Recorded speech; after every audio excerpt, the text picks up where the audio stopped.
আমি বিশ্বাস করি বাংলাদেশের মানুষও তাই চায়। তুমি খুব তাড়াতাড়ি আসো এবং তোমাকে জবাবদিহিতার মুখোমুখি বাংলাদেশের মানুষ করতে চায়। দেখা মাত্র গুলির নির্দেশ দিয়ে 1000-এরও বেশি ছাত্রের জীবন কেড়ে নেওয়া হয়েছে। যে বাংলাদেশের অভ্যুত্থান ঘটেছিল একটি সশস্ত্র সংগ্রাম এবং বিপ্লবের মধ্য দিয়ে, মুক্তিযুদ্ধের মধ্য দিয়ে, যার চেতনা ছিল বাংলাদেশে একটি বৈষম্যহীন রাষ্ট্র থাকবে, গণতন্ত্র প্রতিষ্ঠা হবে, আমাদের অধিকার আমরা ফিরে পাবো, সেই বাংলাদেশকে কিভাবে এই তাবেদার ফ্যাসিস্ট সরকার 15টি বছর যেভাবে মানুষকে আষ্টে পৃষ্ঠে বেঁধে রেখেছিল, মানুষের অধিকারগুলোকে, মানুষের বেঁচে থাকার অধিকারগুলোকে, সেটি আর বলার অপেক্ষা রাখে না। আমি এই দিকে যাব না, সেটি চর্বিত চর্ম হবে, কারণ আপনারাই সবচেয়ে বেশি ভুক্তভোগী।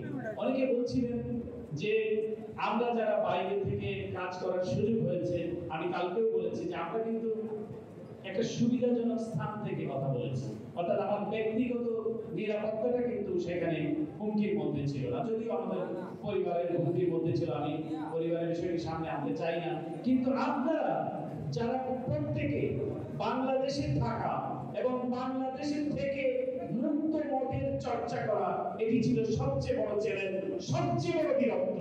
এই বীরত্ব যারা দেখিয়েছে তারাই বীরশ্রেষ্ঠ আমি মনে করি। এবং এই বীরত্ব দেখাতে গিয়ে যাদের বুকের তাজা রক্তে রঞ্জিত হয়েছে তারাই হচ্ছে সবচেয়ে বড় বীর শ্রেষ্ঠ। এবং তারা তাদের আজকের এই দিনে তাদের জন্য আমি মহান আল্লাহ রাব্বুল আলামিনের দরবারে শহীদ যাতে মর্যাদা দান করেন সেটি প্রার্থনা করছি। বাংলাদেশের 15 বছরের যে শাসন, 15 বছরের যে শোষণ, এটি কিন্তু একদিনে অর্জিত হয়নি। এই যে অর্জন, এটি একটি দীর্ঘ সংগ্রামের ফসল। বাংলাদেশে অসংখ্য মানুষ গুম হয়েছে, খুন হয়েছে, রাতের আধারে তুলে নেওয়া হয়েছে এবং বাংলাদেশের মানুষকে প্রতিনিয়ত একটি ভয়ের মধ্যে, একটি ভীতির সংস্কৃতি চালু করা হয়েছিল। প্রতিনিয়ত মানুষ আটকে উঠতো, এই বুঝি কোনো মাইক্রোবাস আমাকে ফলো করছে, এই বুঝি আমাকে তুলে নিয়ে যাবে, এই বুঝি হয়তো আমাকে ইলিয়াস আলীর ভাগ্য বরণ করতে হতে পারে। এরকম একটি ভীতিকর পরিস্থিতির মধ্য দিয়ে প্রতিটি মানুষকে জীবনযাপন করতে হয়েছে। কিন্তু সব শেষে সফলতা যেটি, সেটিও আমাদেরকে অত্যন্ত শ্রদ্ধার চোখে দেখতে হবে, স্মরণ করতে হবে। প্রায় 1000 ছাত্র যাদের বিরুদ্ধে কোনো মামলা ছিল না, যারা কোনো রাজনৈতিক দলের কর্মী নয়, কেবল তারা চেয়েছিল একটি সাধারণ অধিকার। এই অধিকার চাইতে গিয়ে শেখ হাসিনার যে দেখা মাত্র গুলির নির্দেশ দিয়ে 1000-এরও বেশি ছাত্রের জীবন কেড়ে নেওয়া হয়েছে। আমরা হয়তো সেখানে এখন হয়তো একটু আনন্দ উল্লাস করছি, আমরা হয়তো তৃপ্তি প্রকাশ করছি, কিন্তু এবার ভাবুন ওই পরিবারের কথা, যে যার গেছে সে জানে সে কি হারিয়েছে। এখনো সে তার মা অপেক্ষা করছে, এই বুঝি তার ছেলে ফিরবে।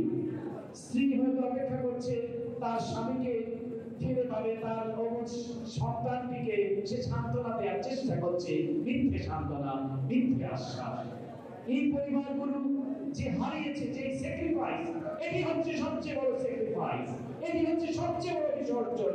আমি আজকের দিনে শ্রদ্ধার সাথে স্মরণ করছি এই সমস্ত ছাত্রদেরকে, যাদের বুকের তাজা রক্তে রঞ্জিত হয়েছে বাংলাদেশের রাজপথ, অর্জিত হয়েছে আমাদের কাঙ্ক্ষিত স্বাধীনতা, হাসিনা মুক্ত বাংলাদেশ। এখনো কিন্তু আমাদের, যদি অনেকে বলছিলেন, আমাদের সবুজ ভাই, আব্দুল্লাহ ভাই, আব্দুল ভাই, অনেকে বলেছেন, ইলিয়াস খান, যে তারা এই অর্জন, এই আমাদের, আমরা এখন যদি বলি মনে করি যে আমাদের সবকিছু অর্জিত হয়েছে, সেটি কিন্তু ভাবলে চলবে না। এখনো এই স্বৈরাচারের প্রেতাত্মারা বিভিন্ন জায়গায় তারা ঘাপটি মেরে বসে আছে, আর বসে আছে বলে শেখ হাসিনা এই বক্তব্য প্রচার করার সাহস পায় যে সে নাকি খুব কাছাকাছি আছে, খুব তাড়াতাড়ি চলে আসবে। আমি বিশ্বাস করি বাংলাদেশের মানুষও তাই চায়। তুমি খুব তাড়াতাড়ি আসো এবং তোমাকে জবাবদিহিতার মুখোমুখি বাংলাদেশের মানুষ করতে চায়।